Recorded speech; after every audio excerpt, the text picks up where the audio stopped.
WISH-TV is focused on family and the community and is committed to sharing the stories of those who are making a difference every day. From the All Indiana Podcast Network and WISH-TV, this is Behind the Eight Podcast with WISH-TV's George Mallet. George Mallet here. On this edition of Behind the Eight, we have a special treat, Chief Meteorologist Ashley Brown. She is Indy-born, Indy-raised, Ball State educated, and among other credentials, she also happens to be my wife's favorite meteorologist. In a moment, Ashley Brown. Your day moves fast. Your news should too. That's why there's a new and improved WISH-TV app bringing you more local news, breaking alerts, live streaming, weather forecasts, radar, and Indiana sports all in one place. Customize your news feed to see the stories that matter most to you and get the information you need when you need it. Download the new and improved WISH-TV app today on iOS or Android and take News 8 with you everywhere. And I am joined now by none other than meteorologist Ashley Brown. So let's go back to when you were a little girl. Okay. Was being a meteorologist something you always wanted to do? I read about you taking pictures of clouds with a Polaroid camera. Mm-hmm. I can't say it was what I wanted to do. I don't think I conceived of what this job was younger. I was a huge radio fan, and I would spend every weekend listening to the Top 100 Casey Kasem countdown from 100 to 1. And so I would pretend to be Casey Kasem all the time. So just get in my closet, shut the door, and do my best Casey Kasem impression. And then when I got into clouds, it was about talking about clouds. Like I would incorporate that. I'm like, here's Hall & Oates, and here's some cirrus clouds. Okay. It didn't really go together, but as a kid, I just had my own fun with it. So, I loved radio and I loved taking pictures of clouds. It was kind of my thing. So how old are we when we're talking about this? Probably like 10. Okay, all right. I'm like 9 or 10 years old. That was a whole phase. And I ended up doing, my career started in radio, so I ended up doing radio for quite a long time. And the performance thing is, I feel like it's almost like left brain and right brain. But you are obviously a scientist as well, so at some point, you really had to learn all that stuff. So Ball State meteorology program there. And actually, meteorologist Chris Wright is the one who actually told me to go. I was in high school when I went to go hang out with Chris Wright. And he was like, hey, you should take these classes at Ball State. And I was like, why not? Okay. Yeah. So did it. And I learned the science of it all. And for me, the good news is that I can't say that I'm like, fantastic at the science all the time. But what I do well, I think, is able to break down the science. Yeah. I can translate the science very well into normal speak. And I said this in my introduction, but I'll say it now in your presence, and that is that you are my wife's favorite meteorologist. Thank you. And that was before I started working with you at WISH-TV, because you, for that reason exactly, because you shoot straight and you're able to explain sometimes complicated things in a way that we can all understand. And is that an intangible, or is that a skill that is something you really had to work on?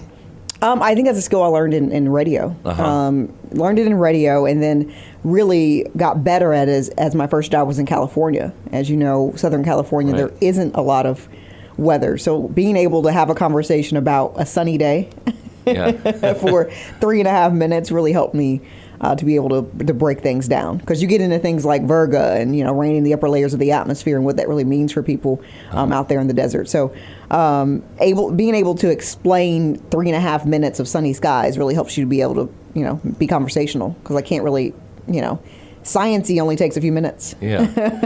And my questions are kind of going back and forth between performance and science, but we are unique here in central Indiana in terms of the science of weather, because it's full on, you just never know. This time of year when we're getting, like this morning I rode my bicycle and it was 28 degrees, and last week I rode my bike and it was 70 degrees. So is that part of the science in any way challenging? Yes, it is. And mostly because for us, what's been very important for us over the last, a few years, what we've learned is that it doesn't matter what season we're in, the flow and the sunshine really means more to us than anything else, right? We have noticed that we've gotten less and less snow each year. The problem with that is that we're not lacking precipitation at all. We're getting it. Yeah. We're getting it as rain. It's the temperature trend with more of a southerly flow that's bringing us warmer air. Yeah. So this is rain and not snow. So that's kind of the problem. And by the time we actually get to the point where snow is possible, we get cold enough.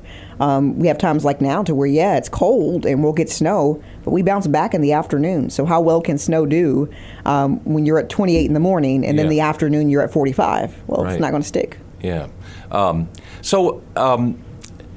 And now I'm flipping back over to the performance part of things because how much fun, you grew up here in Indianapolis. Yes. And now you are the chief meteorologist in your hometown. I worked for about a decade in my hometown of Philadelphia, and I don't know that I fully appreciated how lucky I was at that time.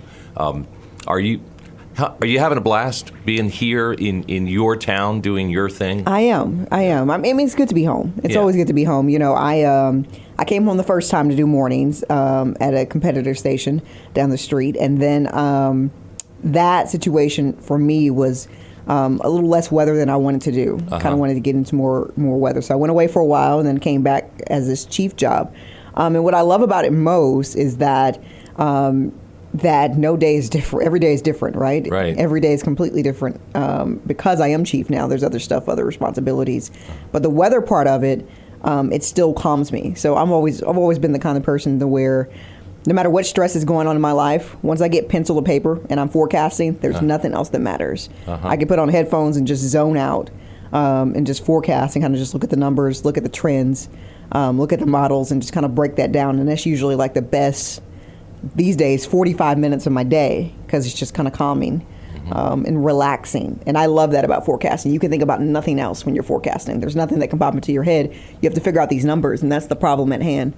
And I'm a problem solver. I like it. And I could be, I don't have any empirical data to back this up, but my observation is that those of us who have worked in news, people are getting a lot of their news other places now. They're making their own choices and getting it on their phone. And I'm sure that happens a little bit in weather too, but I feel like a lot of people still turn to their favorite on-air meteorologist for the forecast. There's a trust thing. There's a likability thing. Does that add any pressure to what you do? No, I like it actually. You look at your phone, and I'll mention that in my forecast. You can look at your phone, and it'll give you numbers, but sometimes you don't know what those numbers mean. Like, if your phone will say, right now it's 40 degrees, we have a wind out of the north. What does that really mean for you, right? Well, I can tell you a wind out of the north means that we have a wind chill factored in as well. I can tell you a wind out of the north means that the breeze that we're getting today will make us much colder tonight. If that wind was out of the south, we would hold steady. There's no cloud cover, which means temperatures are going to fall fast as soon as the sun sets. Your phone can't tell you all that. So I like to take your phone's data and to give you kind of a full description of what all that means. Yeah. You have a growing family now. Yes. And so does that pose any unique challenges in terms of the immediacy of having to get a weather forecast on and take care of a young child and another one on the way? Yes.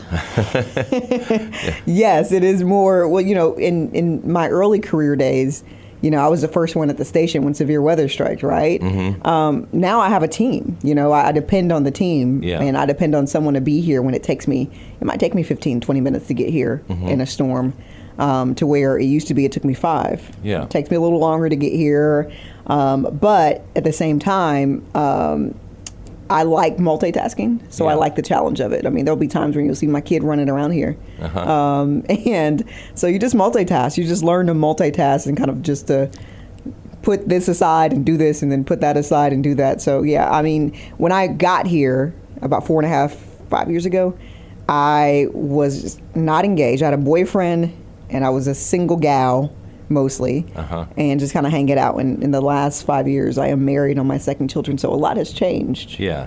So I'm still getting used to a lot. You made the team analogy. You talked about your team. How much coaching does the chief meteorologist have to do on a team? What are you called upon in terms of leadership? For me, we have a pretty good team, in our weather staff is a pretty good team.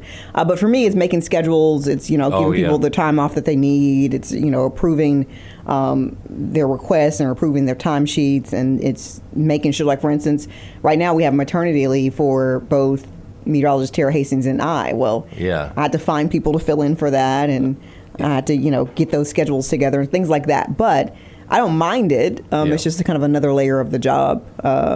And as far as the team, those guys are always ready to fill in. They're always ready to work. So there's not much coaching that I do. Just more, I would say, I'm an organizer. Okay. I'm the organizer of things in the Weather Center. And I'll wrap things up by asking you just how much fun is it to be doing what you do on a daily basis? It's a lot of fun. Like I said, forecasting is one of those things to where I kind of need it. I think I need it more than it needs me, as far as, relaxing. Like you said, 2 kids, house, husband, whole weather staff to manage. I need that 45 minutes a day just to zone out and not to think about anything else. So, I love it for that reason. But I also like being able to translate. I love seeing things. Like today, I was just thinking about when I woke up this morning. My first thought was, "Gosh, we've had more snow in this first week of March than we've had all of February." Yeah, that's amazing. February is our month where we see 6 inches of snow. March is our month where we see 3. And so that this morning I woke up and I was like, "Oh, I got to make a graphic for that. We got to talk about that. Got to make that a quiz." So yeah, I like the way I like that kind of stuff to make it fun for everyone. She is Ashley Brown. She is our chief meteorologist, and she's the best. Thanks for listening today. And Ashley, thank you for joining me. Thank you for having me.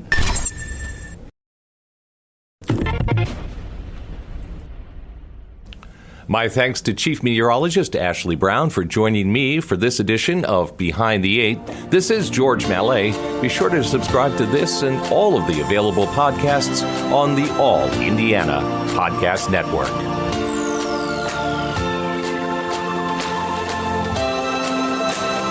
From the All Indiana Podcast Network, this is Behind the 8 Podcast with WISH TV's George Mallet.